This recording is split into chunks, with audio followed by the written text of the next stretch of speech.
With a Ukrainian drone spotting a Russian position armed with anti-tank guided missiles, it sent back the location for reinforcement.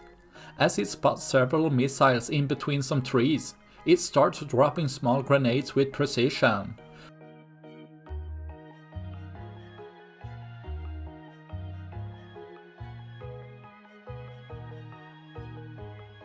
Causing the soldiers to abandon the position and missiles, letting the drone operator to strike more of the missiles with more grenades.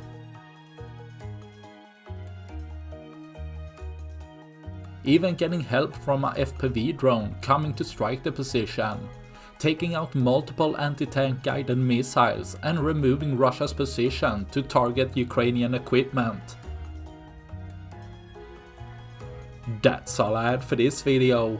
Please like and subscribe for more. Thanks for watching. Bye.